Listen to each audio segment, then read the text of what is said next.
एक सवाल दिया वो नहीं किया, और आप कह रहे सर रेशो कब खत्म होगा, और वो दिया भी आइटम 24 का था। अगर आपने दिया होता तो यार टॉपिक खत्म हो जाता। हम्म।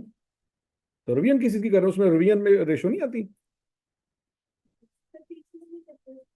ओशो ओशो ओशो, पीछे वाले। अब ये वाले भी थोड़ी देर तक पीछे वाले हो जाएंगे।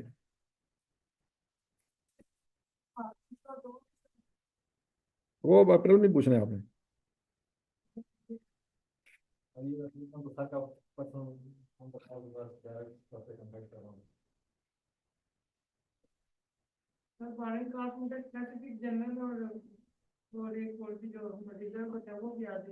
वेरी असलम, वेरी गुड है। बोरिंग कॉस्ट में क्या हुआ? जनरल स्पेसिफिक और रिजल्ट भी हमारे पास होता है, तो ये तीनों आ जाए तो उसको इकट्ठे का चिपका दो। तो उसकी फिर इन्वेस्टमेंट इनकम, उसका मैंने सीक्वेंस भी बताया था। तो तू क्लास नहीं ली, तेरे को किताब पे है ना, किताब भी लिखा है सारा कुछ कि अगर तीनों चीजें आ जाए तो सीक्वेंस क्या रखना है। वेले ने खटुआ लिखा हुआ किताब में। लेक्चर है तेरे को? रिकॉर्डेड लेक्चर भी नहीं है। सत्यानाश। किताब पढ़ ले फिर 2 मिनट बैठ के।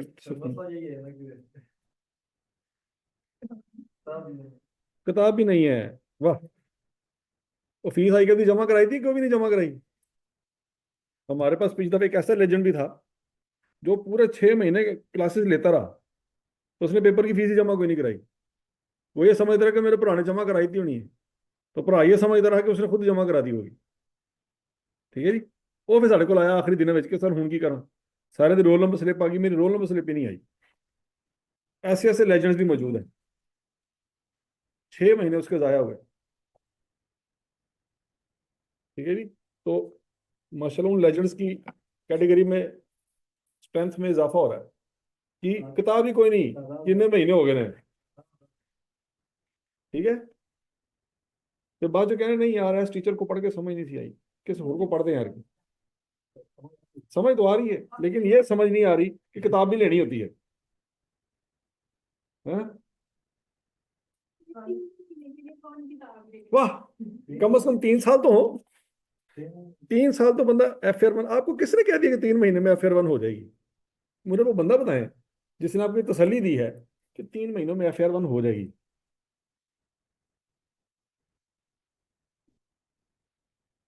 अच्छा मैंने दी थी, अपना पास कोई नहीं, बल्कि अपना शुरू ही नहीं होया, तो दूसरे ने तसलियां। वाह वाह। अच्छा जी। Parishapur Limited is a growing company in the home appliance industry, has provided the following summarized financial statement। ये उसने डाटा दिया, ये भी डाटा दिया। Detail of ordinary share issue during the year are as follow. On 1 December 2023, PL issued 20% right share at par value. The share price immediately before the issue was 32।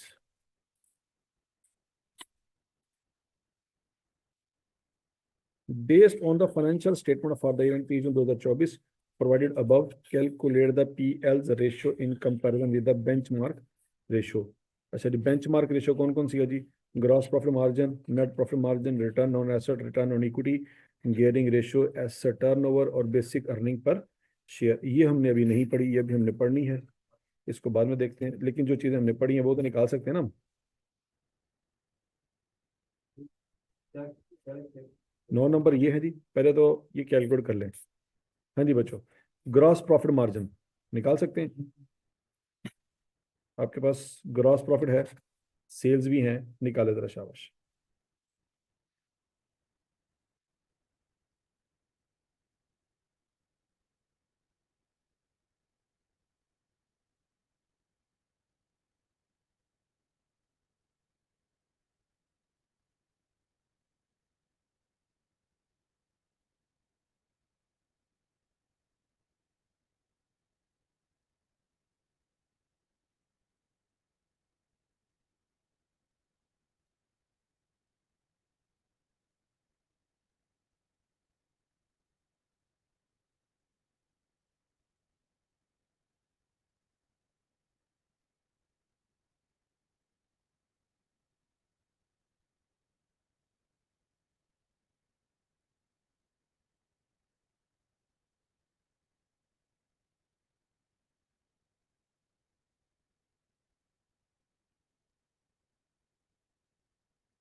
यानी sales कितनी है जी? 725। Gross profit कितना है? तो gross profit ratio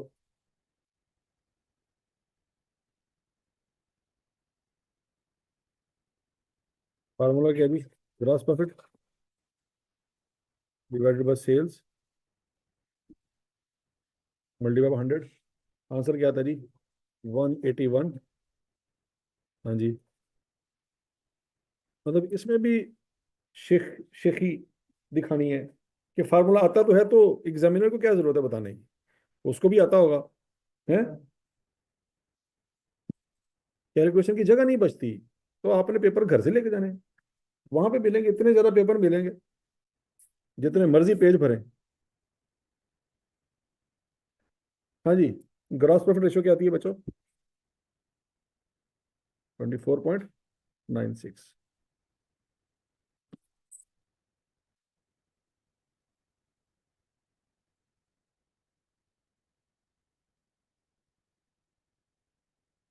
ठीक है, आ रही है जी?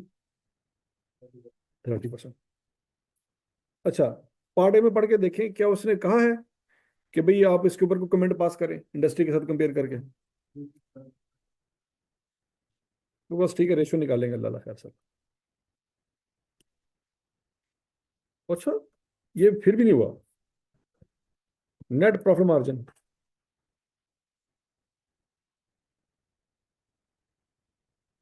फार्मूला क्या है जी?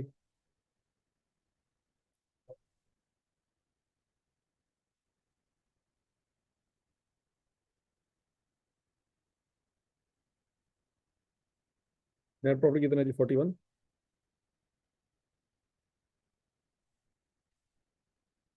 आंसर क्या आएगा?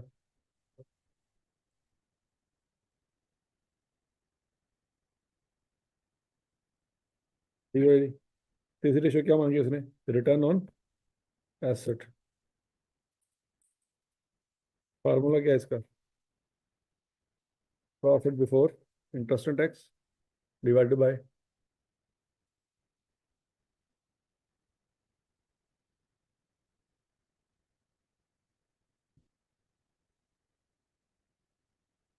Profit before interest and tax कैसे निकालेंगे जी? ग्रॉस प्रॉफिट के बाद ये माइनस कर दें, या 41 में 38 जमा कर लें, जैसे मर्जी कर लें।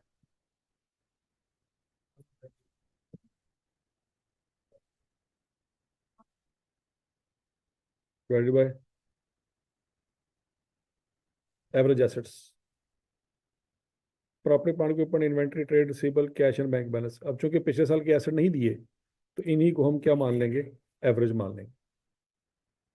यहाँ तक की बात सुन लगी बच्चों? अगर पिछले साल के दिए होते तो पिछले साल के और इस साल को जमा करे, दो पे डिवाइड करते, वो दिए ही नहीं है, तो ये हमारे एवरेज एसेट होंगे। 742 मल्टीप्लाई बाय 100। आंसर क्या आता है?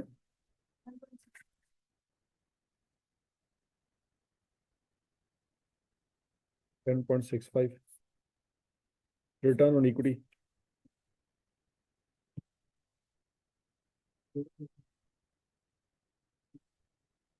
उसका फॉर्मूला क्या है? प्रॉफिट आफ्टर टैक्स है divided by average equity multiply by 100। Profit after tax कितना है जी? 41 divided by average equity. Share capital, share premium, retain earning.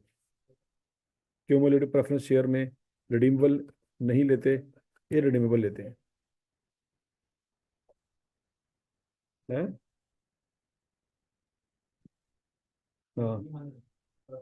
Profit of tax 41 है, इसमें प्रेफरेंस डिविडेंड। एक मिनट। 30 जून 2024, 30 जून 2024। सोच समय के जवाब देना।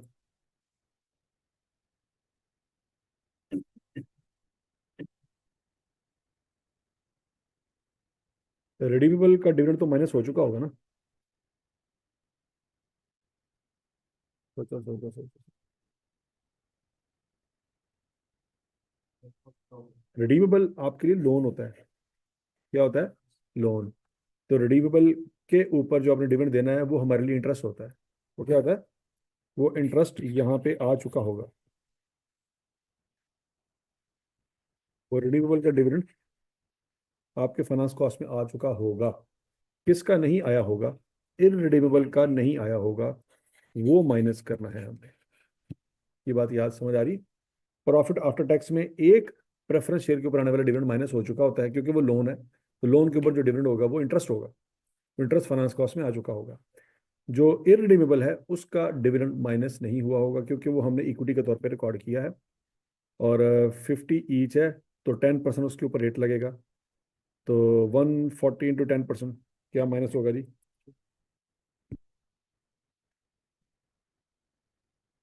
फार्मूले में भी लिख रहे हैं बच्चों।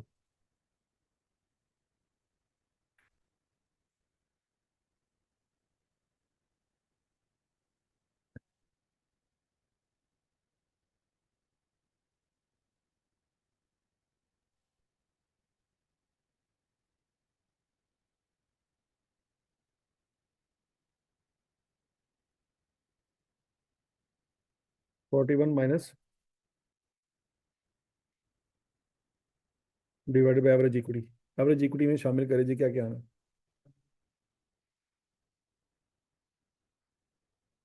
215, 95 जमा 35। 215 जमा 95 जमा 35, ठीक हो गया? हाँ, ये नहीं लेना।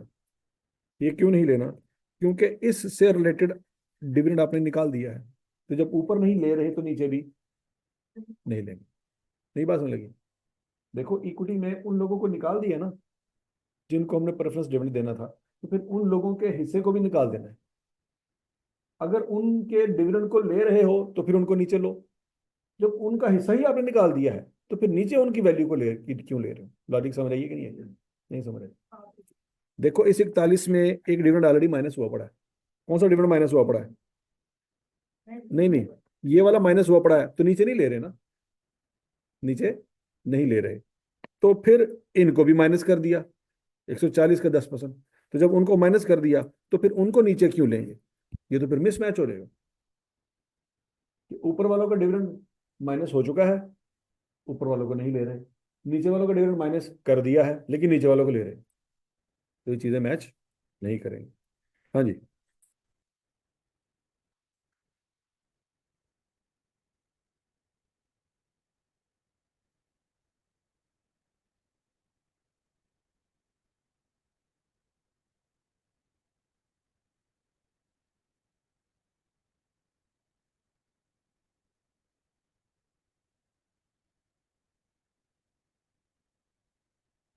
7.8।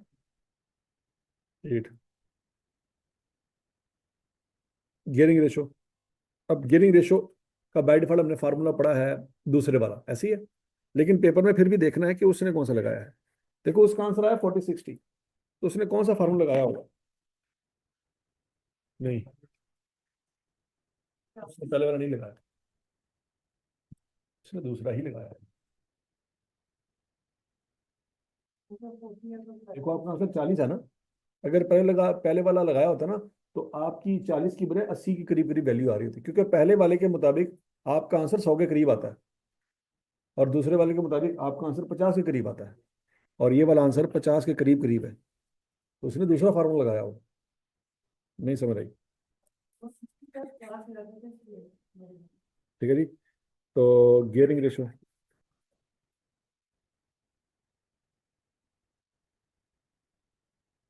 का फार्मूला क्या है जी? Long term loan plus divided by long term loan plus equity.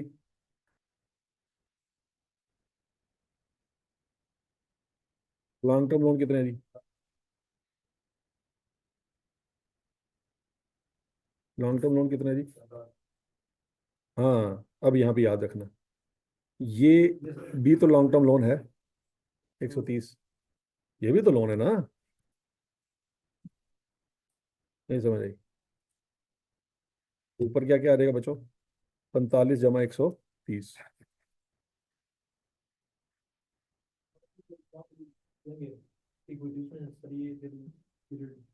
हाँ, 215, 95, 35, ये जमा करें कितना आता है? 215 जमा 95 जमा 35 जमा 130, सॉरी 100, 130 और 45 इकट्ठा करें क्या आता है? इन सबको टोटल करें।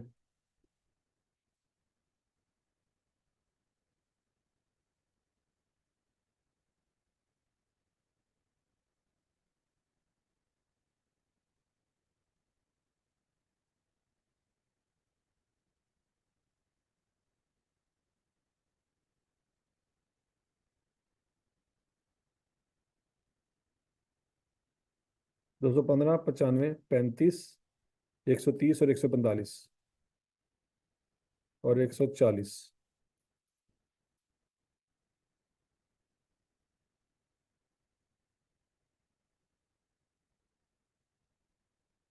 इक्विटी और लाइबिलिटी, लॉन्ग टर्म लोन सब आएगा ना। देखो सिवाय करंट लाइबिलिटी के सब कुछ आएगा।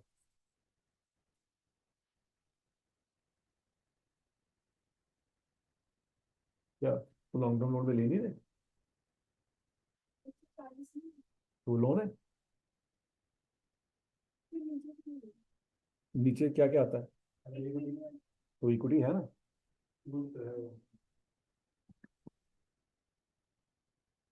हाँ जी।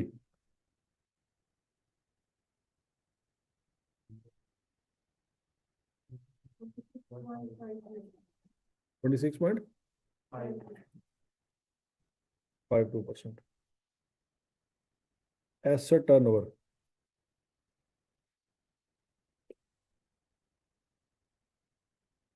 है ना, फिर भी नहीं किया। एसेट टर्नओवर का फार्मूला।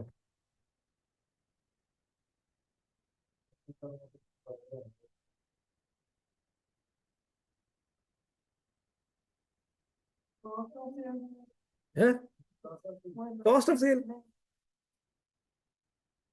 आसान सवाल था, फार्मूला ही नहीं आ रहा है। प्रॉफिट।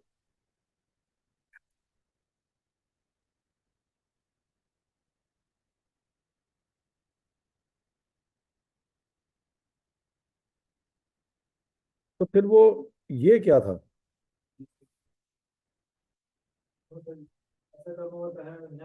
मतलब उन्होंने एक रेशो दो दफा पढ़ी है डिफरेंट नामों से। ये हालात है। मतलब फार्मूला उतो में नहीं दा सकते, पेपर च करना है।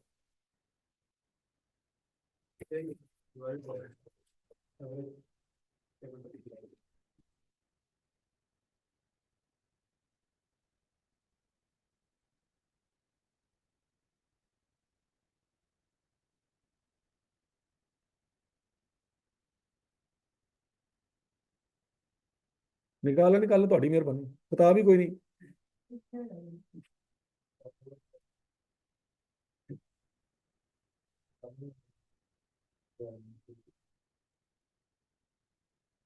सेल्स कितनी है जी?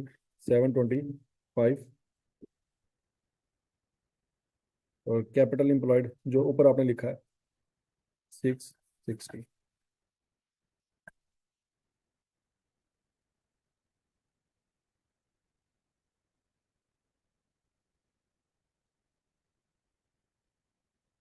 क्या आंसर आ जाएगी?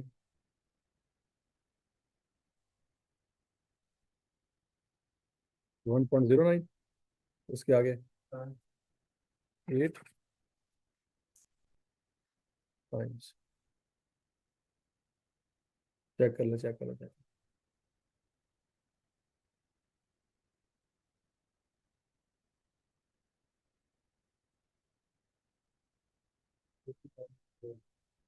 ये आपने नहीं पढ़ा। ये अगला टॉपिक हमारा है।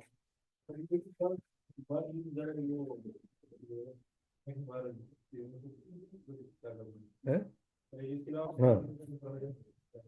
अच्छा जी, जो इन्फॉर्मेशन दी हुई है ना उसके लिए पार्ट बी है। पार्ट बी पढ़ो। कहता है briefly describe the effect of each management decision on PL's ratio, indicating whether these action help or adversely affect the attainment of the benchmark. Benchmark से क्या मुराद है? ये जो इंडस्ट्री की वैल्यूज है ये बेंचमार्क। तो कहता है मैनेजमेंट ने कुछ कुछ डिसीजन लिए हैं। मैनेजमेंट ने कुछ डिसीजन लिए हैं। आपने बताना है कि मैनेजमेंट के डिसीजन की वजह से आपकी रेशो इंडस्ट्री की रेशो के करीब आएगी या दूर हो जाएगी। बात समझ लगी? Recent management decision to achieve the benchmark ratio, the management of PL has made the following decision in July 2024। अब बच्चों हम खड़े हैं इस वक्त जून 24 में, तो वो ये डिसीजन जो ले रही है ये फ्यूचर में अप्लाई होंगे, मतलब माजी में अप्लाई नहीं हुए, फ्यूचर में होने हैं। यहाँ तक की बात लगी? तो इन डिसीजन की वजह से आपकी रेशो इंप्रूव होगी या जो है वो वर्स होगी, ये आपने डिसाइड करना है, ये आपने बताना है। Number one, purchase from a major supplier will now be made on cash basis to avail discount not available on credit purchase। कहता हम उधार पे जब चीजें परचेज करते हैं तो हमें सप्लायर डिस्काउंट नहीं देता, जब हम कैश पे बाय करेंगे तो हमें वो डिस्काउंट देगा। अच्छा, तो जब हम कैश पे बाय करेंगे वो हमें डिस्काउंट देगा, तो बताओ उस डिस्काउंट की वजह से क्या होगा? The increase working capital demand will be met by acquiring a bank overdraft facility. अब सीधी सी बात है, जब आप उसको जल्दी पैसे देंगे तो पैसे कहाँ से आएंगे? आपका कैश साइकिल बढ़ जाएगा, कैश साइकिल बढ़ जाएगा तो आपको पैसे चाहिए होंगे उस साइकिल को मेंटेन करने के लिए। तो कहता है वो हम क्या करेंगे, बैंक ओवरड्राफ्ट ले लेते हैं। Okay, the savings from the discount are expect to exceed the interest on the overdraft. वो कहता है सेविंग अगर हमें 5 रुपए की होगी तो ओवरड्राफ्ट हमें 3 रुपए का पड़ेगा, तो नेट हमें फायदा 2 रुपए का हो ही जाएगा। तो इस बेसिस पे हम क्या करेंगे, सप्लायर से कैश पे माल उठाएंगे और सप्लायर को पैसे देने के लिए हम क्या करेंगे, बैंक से कर्जा ले लेंगे। बैंक से कर्जा लेंगे सूद पड़ जाएगा, लेकिन सप्लायर से मिलने वाला डिस्काउंट उस सूद से ज्यादा होगा, अल्टीमेटली हमें फायदा ही हो। तो मैनेजमेंट की बात समझ तो आ रही है। अब देखना यह है कि मैनेजमेंट की इस बात से हमारी कौन कौन सी रेशो इंडस्ट्री के करीब होंगी या इंडस्ट्री से दूर होंगी। हाँ जी, इस हरकत से बताएं जी किस रेशो पे इम्पैक्ट आएगा।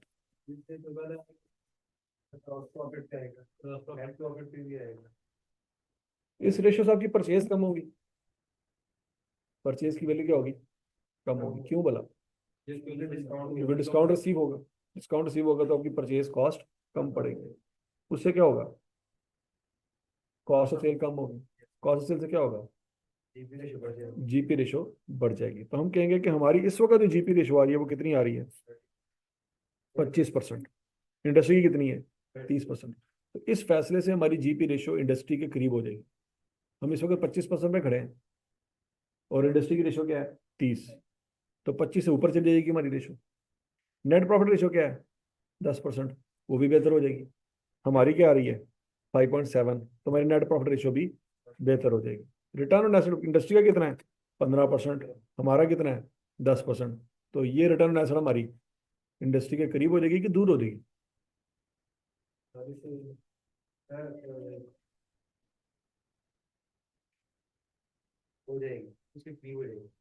कैसे?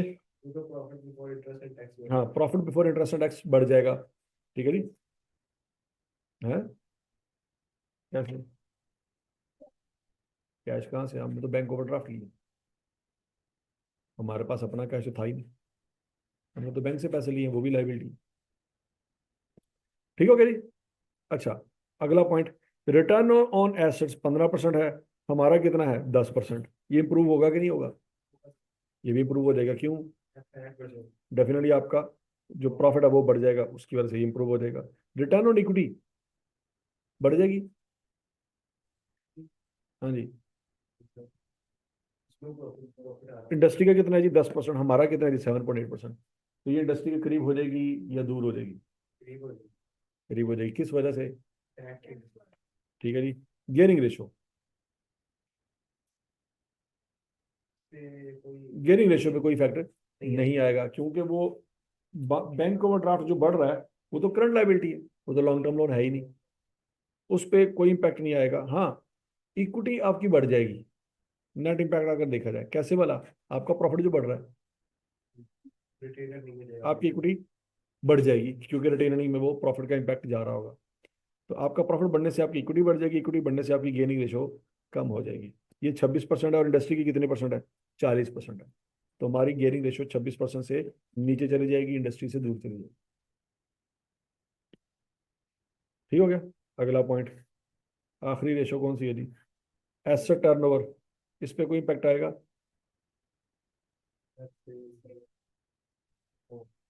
सेल इंक्रीज हो जाएगी। तो क्या हमने को कस्टमर को फैसिलिटी दी है? नहीं, हमने तो सप्लायर से फैसिलिटी ली है, कस्टमर को तो कोई फैसिलिटी नहीं दी। तो हमारी सेल में तो कोई इजाफा नहीं है। हमारी कॉस्ट ऑफ सेल कम हो रही है लेकिन सेल में इजाफा नहीं हो रहा। एवरेज कैपिटल एम्प्लॉयड बढ़ सकता है, क्यों? क्योंकि आपका प्रॉफिट बढ़ेगा, उससे इक्विटी बढ़ेगी, इक्विटी बढ़ेगी तो उससे एवरेज कैपिटल एम्प्लॉयड बढ़ जाएगा। तो जब वो बढ़ जाएगा तो आपकी रेशो, टर्नओवर रेशो कम हो जाएगी। ठीक है जी। और यहाँ तक की बात समझ आई है? अब इसको आई कैप के एग्जामिनर ने कैसे लिखा है वो देख लेते हैं।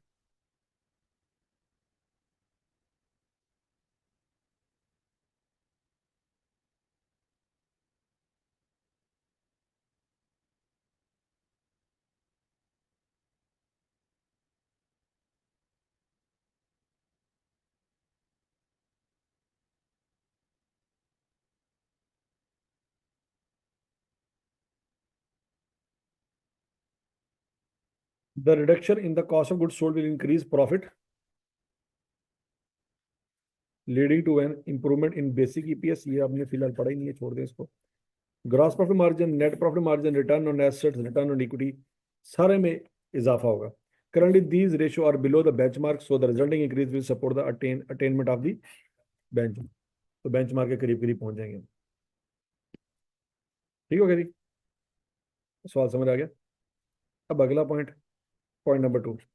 A further issue of redeemable preference share will be made to finance the installation of a solar system at the office premises।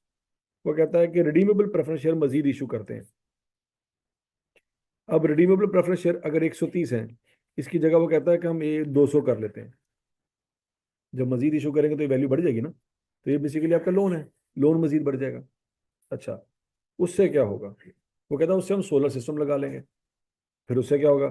The saving in the electricity cost are expected to exceed the dividend payment on these preference share and depreciation on the solar system.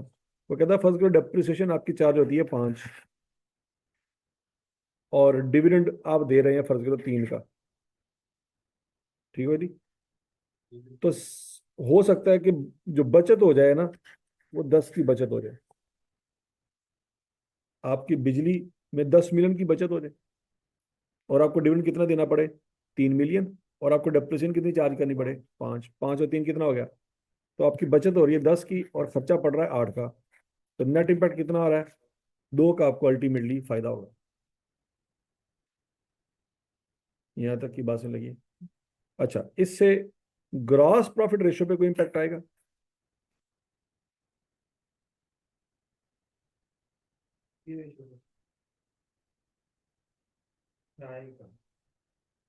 ये बताना आप कैसे। क्योंकि वो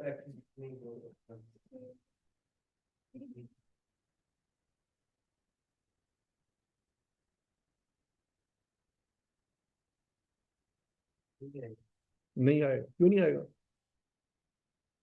क्योंकि ये जो 10 हमने एज्यूम किया, ये बेसिकली क्या है? 10, ये इलेक्ट्रिसिटी एक्सपेंस है। ये तो ग्रॉस प्रॉफिट की कैलकुलेशन में नहीं आना, ये तो नीचे आना है। ये 8 क्या है?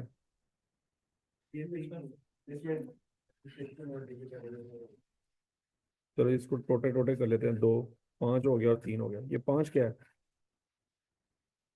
क्या ये ग्रॉस प्रॉफिट की कैलकुलेशन में आएगा? नहीं आएगा। और ये 3 क्या है? क्या ये प्रॉफिट की कैलकुलेशन में आएगा? ये डिविडेंड पेमेंट है किसके ऊपर? कौन से शेयर्स हैं? रिडीमेबल। तो ये फिर बेसिकली आपकी फाइनेंस कॉस्ट है। रिडीमेबल प्रेफरेंस शेयर लोन होते हैं, लोन के ऊपर जो डिविडेंड आप पे कर रहे हो हकीकत में इंटरेस्ट है। तो इंटरेस्ट है तो प्रॉफिट आफ्टर टैक्स के ऊपर आएगा। ऐसे ही है। तो फाइनेंस कॉस्ट है। तो बहरहाल इन तीनों की वजह से, चाहे 10 रुपए आ रहे हैं और 8 रुपए जा रहे हैं, नेट 2 का फायदा हो रहा है। ग्रॉस प्रॉफिट रेशो चेंज नहीं होगी। हाँ, नेट प्रॉफिट रेशो चेंज हो सकती है।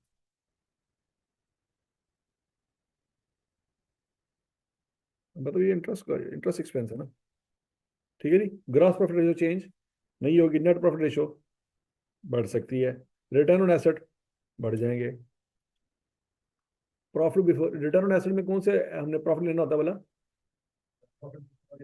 Profit before interest and tax.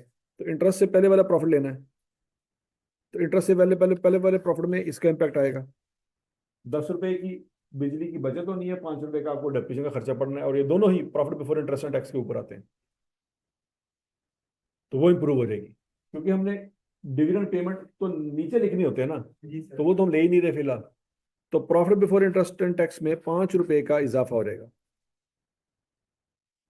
तो नोमिनेटर बढ़ गया, नोमिनेटर बढ़ गया तो रिटर्न ऑन एसेट भी बढ़ गया। Return on equity, return on equity का फार्मूला क्या है? Profit after tax. अच्छा, प्रॉफिट आफ्टर टैक्स में हम सब कुछ रिकॉर्ड कर चुके हैं, लेकिन फिर भी 2 रुपए का फायदा हो जाएगा। कैसे वाला? 10 का फायदा हुआ, 5 का नुकसान हुआ और 3 का भी नुकसान हुआ, तो नेट आपका अल्टीमेटली 2 का इम्पैक्ट तो प्रॉफिट आफ्टर टैक्स में भी आ रहेगा ना। प्रॉफिट बिफोर इंटरेस्ट टैक्स में 5 का इम्पैक्ट आएगा, लेकिन प्रॉफिट आफ्टर टैक्स में 2 का इम्पैक्ट आएगा, तो बहरहाल वो भी बढ़ जाएगा। तो प्रॉफिट आफ्टर टैक्स बढ़ गया तो रिटर्न ऑन इक्विटी भी बढ़ जाएगी। गेयरिंग रेशो, इक्विटी बढ़ गई तो अभी गेयरिंग रेशो कम हो जाएगी। लॉन्ग टर्म लोन भी बढ़ गया, तो नीचे 2 रुपए का इजाफा हो रहा है और ऊपर फर्ज करें लॉन्ग टर्म लोन में 50 रुपए का इजाफा हो रहा है, तो नोमिनेटर जो है वो, तो गियरिंग रेशो आपकी बढ़ जाएगी। तो बात में लगी, तो ये बच्चों हमने जवाब देना है। अब उसने क्या लिखा जी? This reduction in electricity cost will increase profit resulting in an increase in non current liability. The increase in profit will improve basic EPS, net profit margin and return on equity. देखो उसने gross profit ratio की बात नहीं की, क्योंकि उस पर impact आना ही नहीं था। Return on equity contributing to the attainment of the benchmark. However, the increase in gearing ratio may hinder the attainment of the benchmark if it exceeds 40% cut off. मतलब सादा अल्फाज में कह रहा है 40% है तो ठीक है, लेकिन 40% से ऊपर चले गए तो आप बेंचमार्क से दूर हो जाएंगे। देखो आपकी इस वक्त गियरिंग रेशियो कितनी है? 26% है। वो कहता है इतना भी ज्यादा आपने रिडीमेबल प्रेफरेंस शेयर इशू नहीं करने कि आप 26% करते करते 40 को भी ऊपर चले जाए। अब 40 ऊपर चले गए तो इसका मतलब है आपने कम पूरी इंडस्ट्री में 40% लोगों ने लोन लिया है और आपका 60% लोन है, तो आप बेंचमार्क से दूर चले जाएंगे। बाकी चीजें बेंचमार्क के करीब लेके जाएंगी, लेकिन ये गियरिंग रेशियो आपको बेंचमार्क से दूर लेके जा सकती है, प्रोवाइडेड कि आपके प्रेफरेंस शेयर आपने कितने इशू किए। यहाँ तक की बात समझ लगी? आप इस वक्त 26% पे हैं, 40 तक जा सकते हैं, तो 26 से 40 14% तक आप इजाफा कर सकते हैं अपने लोन में, उससे ज्यादा इजाफा नहीं करना चाहिए आपको। तो समझ लगी बात? Point number 3, a revaluation policy for property plant equipment will be adopted to reflect the increase in their fair value in the financial statement। अच्छा जी, अब बच्चों का रिवैल्यूएशन मॉडल फॉलो करेंगे, सीधी सी बात है, तो आपके एसेट बढ़ जाएंगे, ये बढ़ जाएंगे ना, और इधर से आपकी रिवैल्यूएशन सरप्लस की वैल्यू आ जाएगी। ठीक हो गया? मतलब एंट्री पास करेंगे एसेट डेबिट और रिवैल्यू सरप्लस, और वो इक्विटी का हिस्सा बन जाएगा। उससे क्या होगा? क्या ग्रॉस प्रॉफिट रेशो चेंज हो जाएगी? नहीं। Net profit ratio, net profit ratio change हो जाएगी। भला क्यों? डेप्रिसिएशन ज्यादा चार्ज होगी, डेप्रिसिएशन ज्यादा चार्ज होगी तो आपका नेट प्रॉफिट रेशो कम आएगी। तो दूसरी बात है कि वो अल्टीमेटली वो सरप्लस में से बैलेंस निकाल के रिटेन नहीं में ले जाएंगे, लेकिन आपकी नेट प्रॉफिट रेशो आपकी कम हो जाएगी। रिटर्न ऑन एसेट्स, फार्मूला सोचे रिटर्न ऑन एसेट का क्या है? Profit before interest and tax, वो नेट प्रॉफिट ऑलरेडी कम है, डेप्रिसिएशन एक्स्ट्रा चार्ज हो रही है, नीचे एसेट की वैल्यू बढ़ गई तो रिटर्न ऑन एसेट कम हो जाएगी। रिटर्न ऑन इक्विटी, इक्विटी नीचे बढ़ गई, ऊपर प्रॉफिट कम हो गया, इक्विटी बढ़ गई ना, क्यों? क्योंकि नीचे रीवैल्यूएशन सरप्लस आ रहा होगा, इक्विटी ज्यादा हो गई, ऊपर कम हो रहा है, न्यूमिनेटर कम हो रहा है, डिनोमिनेटर बढ़ रहा है, तो रिटर्न ऑन इक्विटी भी कम हो जाएगी। गियरिंग रेशो, गियरिंग रेशो का फार्मूला क्या? Long term loan divided by long term loan plus equity. Long term loan में तो कोई चेंज नहीं आ रहा, लेकिन इक्विटी बढ़ रही है, इक्विटी बढ़ने से अल्टीमेटली वो रेशो भी कम हो जाएगी। तरीका समझ आया? एसेट टर्नओवर, एसेट टर्नओवर ऊपर आता है क्या वाला? सेल, और नीचे आता है कैपिटल एम्प्लॉयड। सादल फाज में उस कैपिटल एम्प्लॉयड में इक्विटी आ रही है, इक्विटी में सरप्लस आ जाएगा तो वो कैपिटल एम्प्लॉयड भी बढ़ जाएगा। ठीक है जी, the adoption of revaluation will decrease profit. हाँ जी, समझ आ रही है? Due to higher depreciation and increase in assets and equity balances. This will lead to decrease in basic EPS, net profit margin, return on assets, return on equity, and asset turn, which may hinder the attainment of benchmark. However, the decrease in gearing ratio will support the attainment of the, मतलब simple सी बात है, gearing ratio कम हो जाएगी तो बेहतर बात है, लेकिन बाकी रेशो कम हो जाएंगी, ये आप बेंचमार्क से दूर जा रहे हैं। gearing रेशो मतलब बेंचमार्क से कम होनी चाहिए, अच्छी बात है, लेकिन बाकी रेशियो बेंचमार्क के करीब होनी चाहिए या उसके ऊपर जानी चाहिए। मतलब प्रॉफिट मार्जिन है, ग्रॉस प्रॉफिट रेशियो है, नेट प्रॉफिट रेशियो, ये आप बेंचमार्क से ऊपर जाएं तो अच्छी बात है, लेकिन गियरिंग रेशियो बेंचमार्क से ऊपर जाएंगे तो बुरी बात है। अल्लाह जी समझ आइए? तो बच्चों ये 7 नंबर की अंग्रेजी है।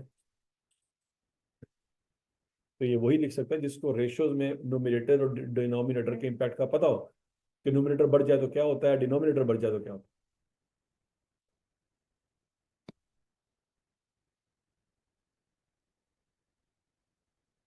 अभी वलीद नहीं है, जो आपका पॉइंट था वो क्लियर हो गया? वलीद असलम,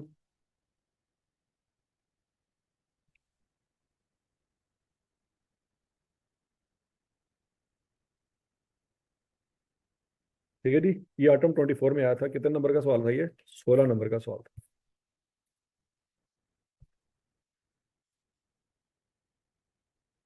ये बच्चों देखो, ये ऑपरेटिंग साइकिल ये मेरे ख्याल में करवा चुका हूँ आपको, करवा चुका हूँ ना?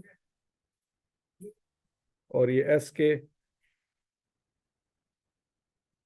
ये आपका होमवर्क है, नोट कर लो, शाबाश।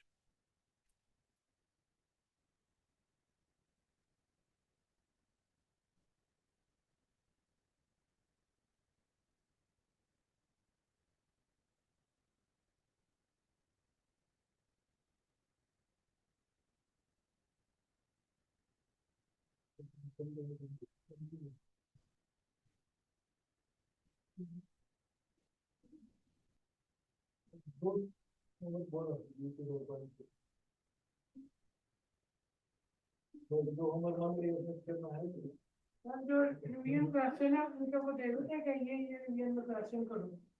हम्म रिवीजन क्वेश्चन दे देंगे नहीं अभी नहीं।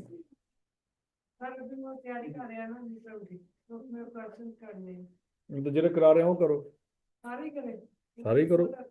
ओहो, थोड़े से दिन में करता हूँ। ओह, तो वहीं पे रहता है।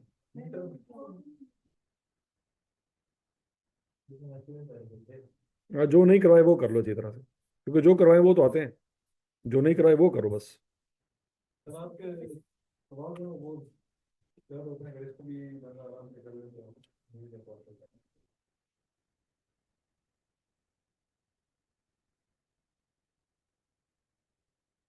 अच्छा जी, limitation of financial statement and ratio analysis, page number कौन सा दीजिए? मेरे पास है 598, आप चेक कर लें।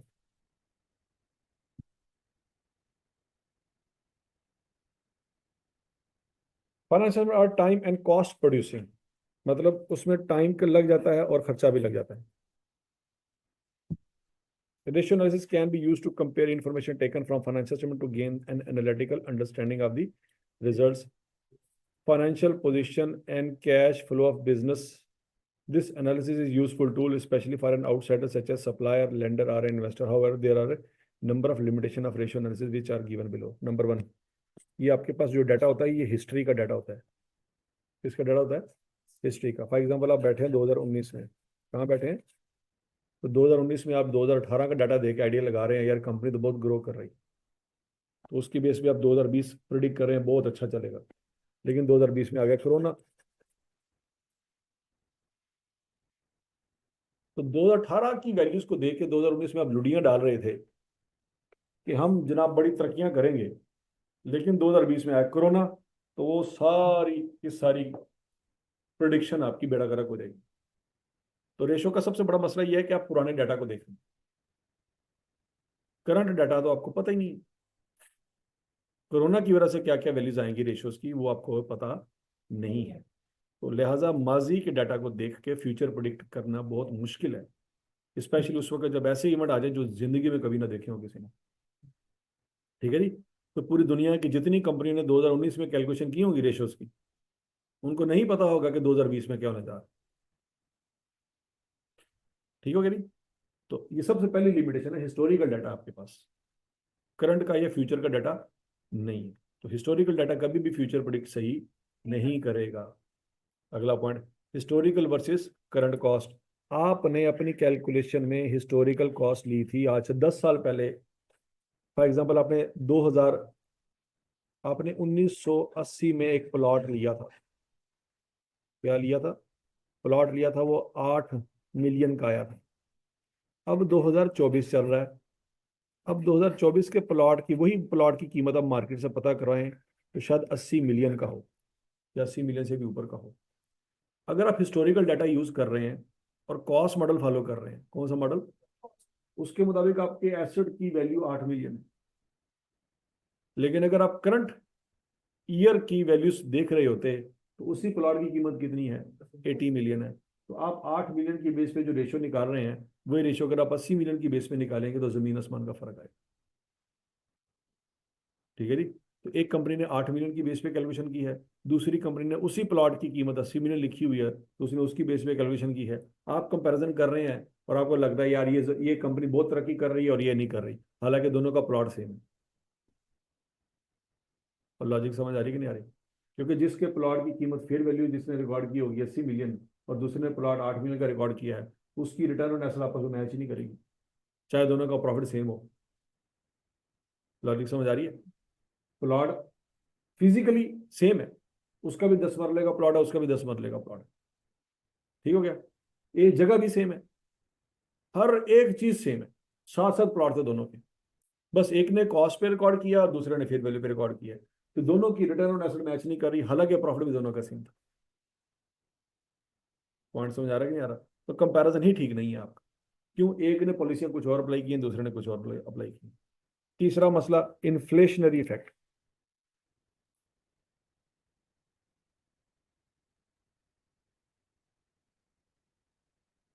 ठीक है जी। इन्फ्लेशनरी इफेक्ट, आप अपने जिस डाटा को यूज करके रेशो निकाल रहे हैं ना, उस डाटा में वो इन्फ्लेशन नहीं थी जो इन्फ्लेशन इस वक्त चल रही होगी। पॉइंट समझ आ रहा है कि नहीं आ रहा? आप 2018 की वैल्यूज को यूज करके रेशियोज निकाल रहे हैं, तो 2018 में तो गाड़ियां बड़ी सस्ती थी, 2019 20 21 में गाड़ियां बहुत महंगी हो गई। तो आप 2018 की बेस पे जब आप रेशियो निकाल रहे हैं, तो वो 2019 में या 20 में अप्लाई नहीं कर सकते। उस वक्त डॉलर ऊपर चला गया, डॉलर ऊपर जाने की वजह से गाड़ियां महंगी होंगी, गाड़ियां महंगी होने की वजह से आपके एसेट्स की वैल्यू बढ़ गई। अगर तो आपने फ्री वेरिएशन मॉडल फॉलो किया है, तो आपके return on asset, return on equity, ये रिटर्न वाली सारी रेशियो का बेड़ा गर्क हो जाएगा, क्योंकि आपके डिनोमिनेटर बढ़ जाएंगे। ठीक हो गया? इन्फ्लेशन समझ आ गया जी point? Accounting policies and estimate, वही पॉइंट है बच्चों कि अगर जब आप कंपनी की पॉलिसी कुछ और है, जिससे आप कंपेयर करें उसकी पॉलिसीज कुछ और है, तो आपका कंपैरिजन बनता नहीं है किसी और के साथ। ठीक है नी। उसके बाद अगला मसला क्या है जी? Business condition. You need to place ratio analysis in the context of general business environment. For example, 6 days of sales outstanding for receivable might be considered poor in a period of rapidly growing business environment, but might be excellent during an economic contraction when customers are in severe financial condition and unable to pay their bills. क्या मतलब है? वो कहता है देखो, अगर तो economy बहुत स्पीडी स्पीडी काम कर रही है, हर एक चीज सेल परचेज बहुत स्पीड से हो रही है, उस इन्वायरमेंट में किसी बंदे को 60 दिन का उधार देना बेवकूफ़ी है। जब आपके साथ दाएं बाएं 100 कंपनियां हैं और 100 के 100 कैश पे डील कर रही हैं, और आप 2 महीनों का उधार दे रहे हैं, तो आप बेवकूफ़ हैं। ठीक है? लेकिन अगर आपके बिजनेस इन्वायरमेंट इतना ख़राब है कि लोगों के पास पैसे ही कोई नहीं, तो उस वक्त आप कहें जी मैंने तो कैश से चीज़ें बेचनी है, अब बाकी सारे लोग उधार पे चीज़ें बेच रहे हैं, ठीक है, और आप कैश पे चीज़ें बेच रहे हैं, तो उस वक्त भी आप बेवकूफ़ हैं। ठीक हो गया? तो जिस तरह से आज से कुछ साल पहले गाड़ियां जो असल कीमत होती थी उससे भी 2 लाख या 3 लाख रुपए ऊपर सेल होती थी। मतलब गाड़ी अगर 40 लाख की है, तो मार्केट से आपको 42 की या 43 लाख रुपए की मिल जाएगी। वो 2-3 लाख रुपए डीलर अपना ऊपर मार्जिन रखते होते थे। और आज ये वक्त आ गया है कि लोग कैश पे गाड़ी जितनी कीमत है उतने पे भी नहीं ले रहे, एक गाड़ी लॉन्च होती है 50 लाख की, लोगों के पास 50 लाख रुपए नहीं है, अब डीलर ऊपर मार्जिन रख ही नहीं सकते, और उल्टा कंपनियों को किस्तों पे गाड़ियां देनी पड़ रही हैं कि कैश पे पैसे नहीं है, कोई मसला नहीं, किस्तां पे ले जाओ, और उतने ही पैसे देना जो कैश पे बनते हैं। लॉजिक समझ आइए, तो हालात बदल गए। अब ये हरकत अगर 8-5 साल पहले करें तो बेवकूफ़ी है, और 5 साल पहले वाली हरकत अब करें तो वो भी बेवकूफ़ी है। कि इस वक्त 50 लाख की गाड़ी लॉन्च हुई है, डीलर कह रहा है जी मैं 55 लाख की देनी है, 5 लाख रुपए मेरा मार्जिन, जबकि कंपनियां खुद क्या कर रही हैं, किस्तें बना बना के लोगों को कह रही हैं किस्तां से गाड़ियां ला लो, और लोग किस्तों पे भी गाड़ियां नहीं ले रहे। पॉइंट समझ आया? तो बिजनेस कंडीशन समझना बड़ा जरूरी है कि अगर तो हर एक चीज ग्रो कर रही है तो फिर आप कैश पे चीजें बेचें, लेकिन हर एक चीज रुकी हुई है तो कैश पे तो कोई लेने के काबिल नहीं है, आपको उधार पे ही देना पड़ेगा, उस वक्त उधार पे देना ज्यादा मुनासिब है। ठीक हो गया? लॉजिक समझ आ रही कि नहीं आ रही? इंटरप्रिटेशन, समटाइम हो सकता है कि आपकी इंटरप्रिटेशन जो है ना सही ना हो, गलत हो। फॉर एग्जाम्पल, समटाइम ये हो सकता है कि 2:1 आपका आंसर है, आप कहें जी आइडियल है, ठीक है जी, ये 2:1 क्या है जी? आइडियल रेशो है। ठीक है जी, आप किसी कंपनी के रेशो निकले 2:1, आप कहें जी बहुत आइडियल है, और पता लगे जी साल के एंड पे जाके उन्होंने क्या किया, साल दिसंबर के महीने में जाके उन्होंने अन्य स्टॉक बेचा, bye one get one free करके, स्टॉक सारा निकाल दिया और कैश सारा आ गया, तो क्विक रेशो उसकी बड़ी अच्छी इंप्रूव होगी। आपको पता नहीं चला कि उसने लॉसेस किए हैं अच्छे खासे स्टॉक को बेचने के चक्करों में। मतलब bye one get one free में क्या हुआ, एक चीज बनी थी 1000 रुपए की, 1000 रुपए की क्या आई थी, कॉस्ट आई थी, और उसने बेचनी थी, सेल प्राइस उसकी थी फर्ज करो 1200 रुपये, सेल प्राइस क्या थी, उसने bye one get one free करके वही चीज कितने की बेची, 600 की, तो आप तो कॉस्ट से भी नीचे चलेगा ना, आपको तो 400 रुपये का नुकसान हो गया। लेकिन बहरहाल आपकी इन्वेंट्री कम होगी, आपका कैश ज्यादा हो गया, तो क्विक रेशो क्या होगी आपकी, इंप्रूव।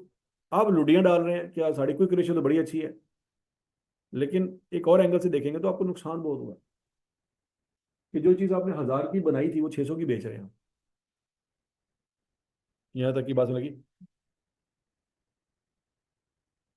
तो कहता है it can be quite difficult to ascertain the reason for the result of a ratio. For example, an asset as ratio of 2:1 might appear to be excellent until you realize that the company just sold a large amount of its stock to bolster its cash position.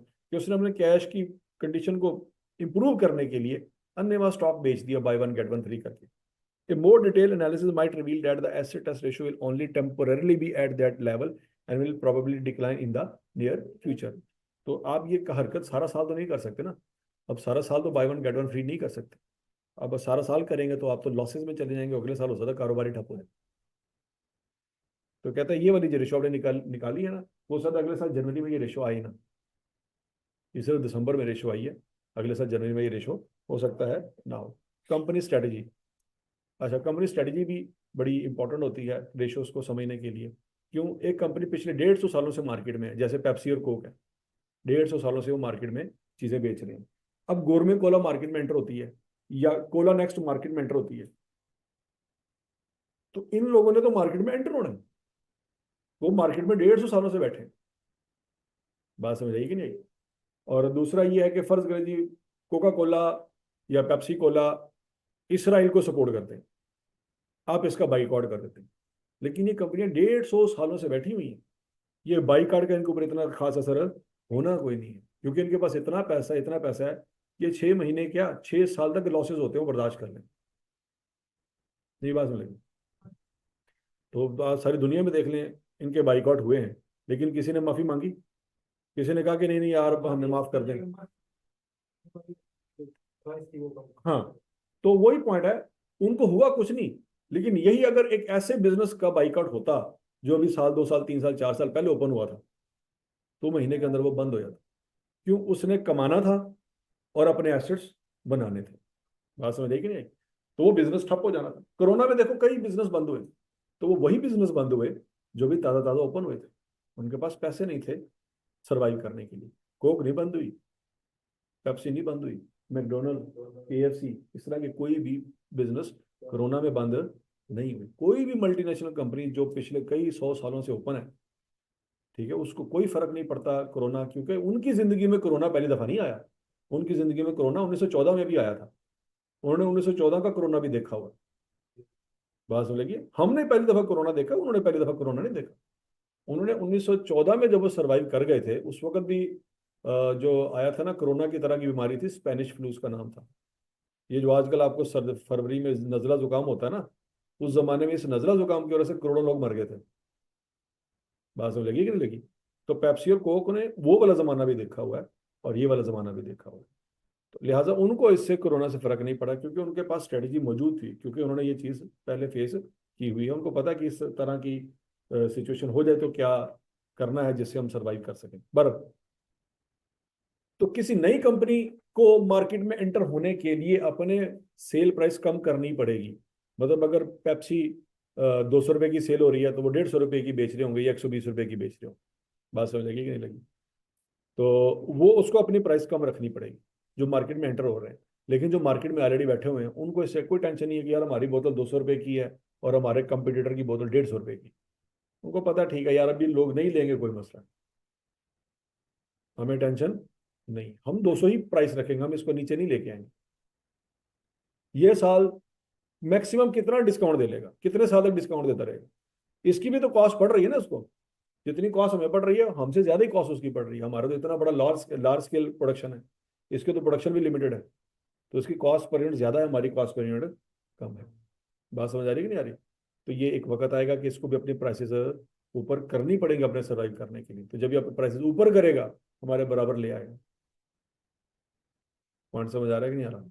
तो तब हम once again क्या कर लेंगे, business profit में हमारा होगा, हमें कोई टेंशन नहीं है, हमारी सेल्स मजीद बढ़ जाएगी। जब लोग कहेंगे यार वो भी 200 रुपये दिए, तो कोक भी 200 रुपये दिए, तो ਇਹਦਾ टेस्ट बेहतर है, तो लोग कोक ले लेंगे, नेक्स्ट कोला को छोड़ देंगे। ठीक है, गोरमे कोला को छोड़ देंगे, वो दोबारा इस पे शिफ्ट हो जाएंगे। नहीं बात समझ आ रही? ठीक है जी। तो मतलब कंपनी स्ट्रेटजी भी बड़ी मैटर करती है रेशियोज को समझने के लिए। विंडो ड्रेसिंग, विंडो ड्रेसिंग का कंसेप्ट यह है बच्चों कि कुछ लोग अकाउंटेंट जो होते हैं, अनएथिकल हरकतें करके अपनी रेशियो को बेहतर करने की कोशिश कर रहे होते हैं। मतलब कोई ऐसे खर्चे जो खर्चे नहीं थे, उनको खर्चा बना के शो कर देते हैं, ताकि उनकी जो है ना प्रॉफिट लॉस में कन्वर्ट हो जाए, ताकि उनको टैक्स ना पड़े। लॉजिक समझ आ रही कि नहीं आ रही? ऐसे खर्चे जो घरों के थे, वो उन्होंने बिजनेस में शो कर दिए, ताकि बिजनेस में जब खर्चे ज्यादा शो कर देंगे, प्रॉफिट लॉस में कन्वर्ट हो जाएगा, तो टैक्स से बचत हो जाएगी। तो इसी तरह की कुछ और हरकतें भी हो सकती हैं। अगर आपने एसेट को बढ़ा चढ़ा के दिखाना है, तो एसेट्स की वैल्यू को बढ़ा देते हैं, लाइबिलिटी को कम करके दिखाना है, लाइबिलिटी कम कर देते हैं, वगैरह वगैरह। One should also be careful of unethical practices like window dressing while interpreting the financial statement. Window dressing is the adaptation of the rules and practices to present financial in a way that business situation appears better than it actually is. कि business situation वो नजर आए जो हकीकत में नहीं है। अगर बैंक से कर्जा लेना है, तो लाइबिलिटी कम करके दिखाओ, एसेट ज्यादा करके दिखाओ, बैंक कर्जा दे देगा। अगर आपने टैक्स वालों से बचत करवानी है टैक्स की, तो आप लॉसेस शो करवाओ, लॉसेस शो करवाओगे तो आपके एसेट्स भी शो कम होंगे, एसेट्स कम शो होंगे तो आपके बिजनेस की वैल्यू जो है हकीकत में उससे कम नजर आएगी। पॉइंट समझ आ रहा है कि नहीं आ रहा? तो ये विंडो ड्रेसिंग होती है। विंडो ड्रेसिंग, अच्छा जी, this manipulates the financial information and mislead the user of the financial statement. Example, some of the ways in the financial may be manipulated include delay in paying supplier so that the period and cash balance appears higher.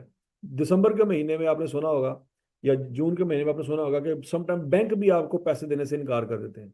वो कहते हैं यार 30 जून नजदीक आ रही है, हमारी closing है, तो आपका जो चेक है ना वो पेंडिंग है, वो जुलाई के 1 या 2 को होगा। क्यों? क्योंकि बैंकों के भी आपस में मुकाबले होते हैं कि किस बैंक के पास ज्यादा कैश रिजर्व है, तो वो आपको पेमेंट नहीं देते। आप ऑनलाइन पैसे ट्रांसफर करने लगते हैं तो बैंकों की एप्लीकेशन में एरर आ जाता है कि वो जी मेंटेनेंस चल रही है, अभी पैसे ट्रांसफर नहीं होंगे, 1 या 2 दिन तक होंगे। बात में लगी? तो ये बैंक क्या करते हैं, वो आपके चेक क्लियर नहीं करते या आपके बैलेंस ट्रांसफर नहीं करने देते।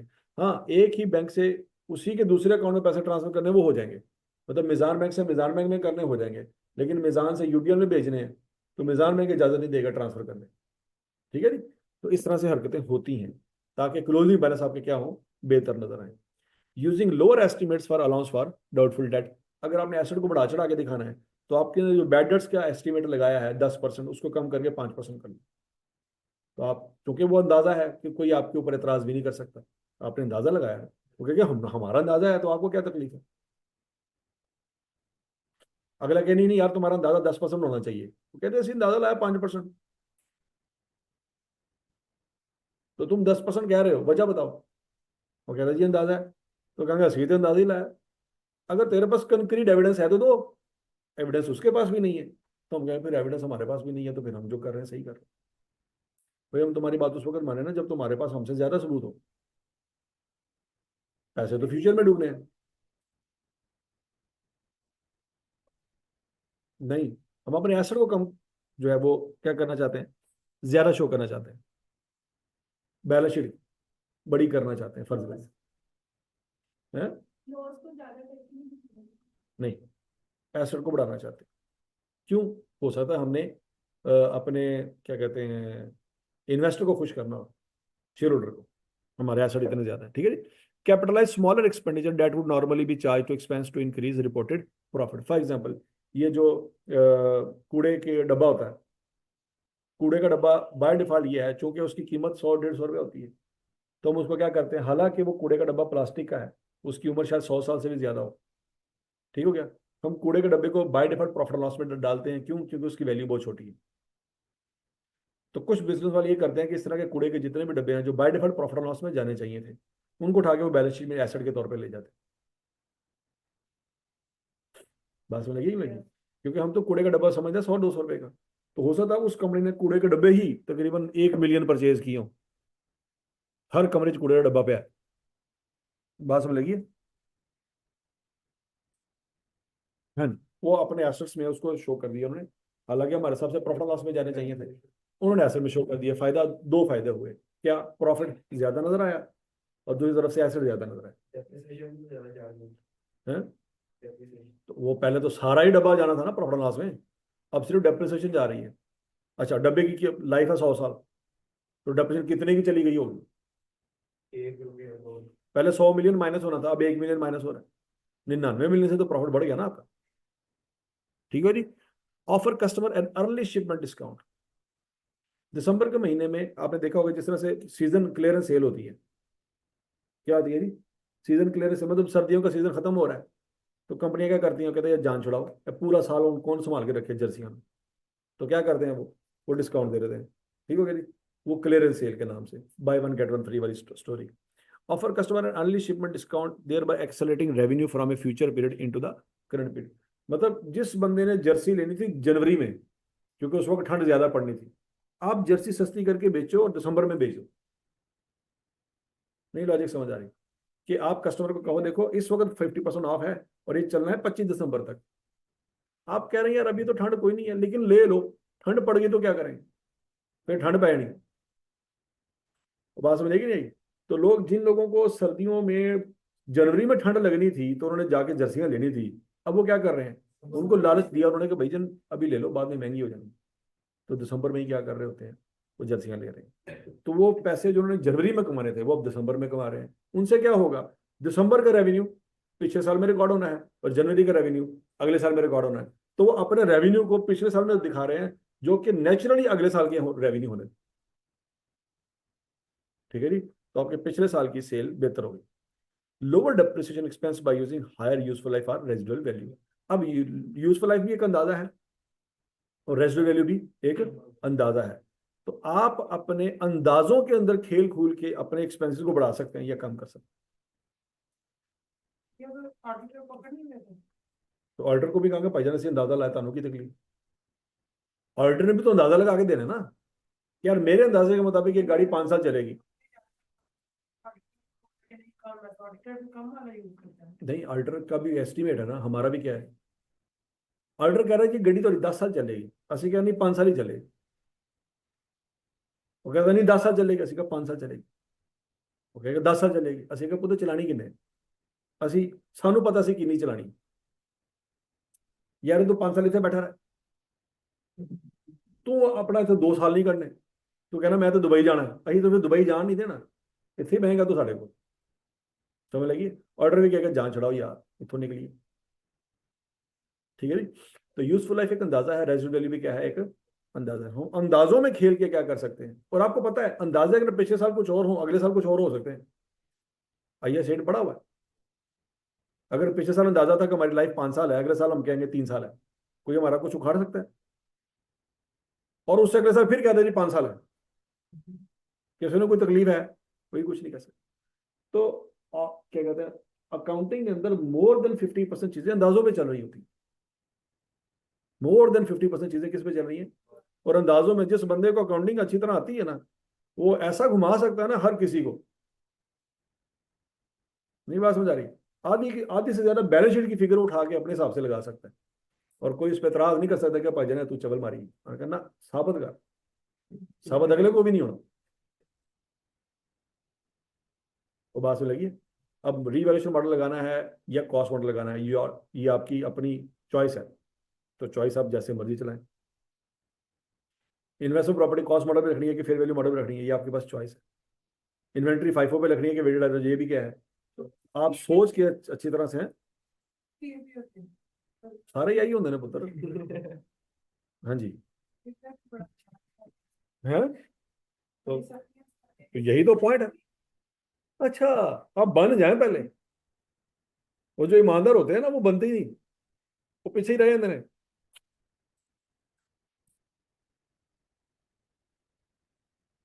तो समझ लगी रही? अच्छा जी, यहाँ तक की बात समझ लगी बच्चों? तो ये बच्चों आपने लिमिटेशन याद रखनी है, क्योंकि पेपर में लिमिटेशन आई थी एक जमाने में। कब आई थी जी, कब आई थी?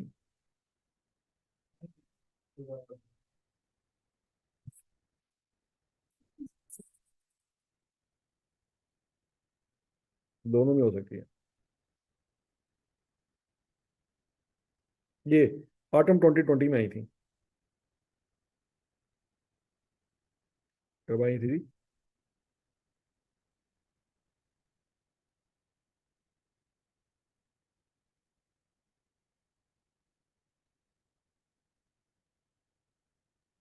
तो आप पार्टी में थे?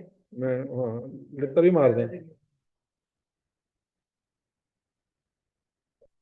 हाँ, तो ये पेपर पास है थोड़ा। नहीं नहीं, वैसे पास करो फिर। पेपर पास है, कल डन हो जाएगा पेपर पास। हाँ जी, तो हो, जब हो जाएगा तब आ जाना। हम्म। हाँ, पेपर पास करके फिर आओ। हैं? राणा साहब इतने किलो दीजिए, उनको बोलो खिला देते। भाईजान उन्होंने तो सीना भी तो देखो ना। अगले जिम कर देना, सीना एडा चौड़ा उन्होंने, तो दिल भी तो बड़ा ही होएगा। अच्छा, रिशिस पेयर लिमिटेड हो गया था। ऑटम 2020 में सवाल आया था बच्चों, लिमिटेशन। एपीवैक हो गया था। एक है लिथोप्स, LITHOPS, ये आपने करना है। ऑटम 21 में आया था। एक कमर लिमिटेड है, स्प्रिंग 22 में आया था। आपकी अटेम्प्ट कब है? स्प्रिंग 25 की आपकी अटेम्प्ट है। ठीक हो गया। तो स्प्रिंग वाले सवाल बड़े इंपॉर्टेंट है बच्चों, ये स्प्रिंग वाले सवाल सारे आपने खड़काने हैं। Spring 24, spring 23, spring 22, spring 21, spring 20, spring 19। उसने कोई अटेम्प्ट ऐसी है, ऐसी नहीं है जो माफ की हो। ऑटम में भी सवाल आया है और स्प्रिंग में भी आया है। तो इसमें आप ये नहीं कह सकते कि सर एक टाइम में आता है, एक में नहीं आता। उसने तमाम अटेम्प्टों में सवाल पूछा हुआ है।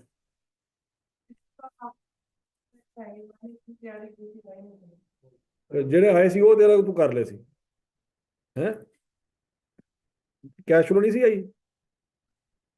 हाँ, तो उधर नतीजा आई थी ये। क्या?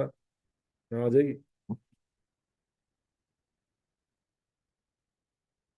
ठीक है जी, चलो शाबाश, ये कंप्लीट करो घर जाके। Comparing our company ratio with other company will soon gone bankrupt. So we are comparing our company with wrong company. So overall we will be doomed due to our wrong information. हाँ जी, सही है वलीद मियां।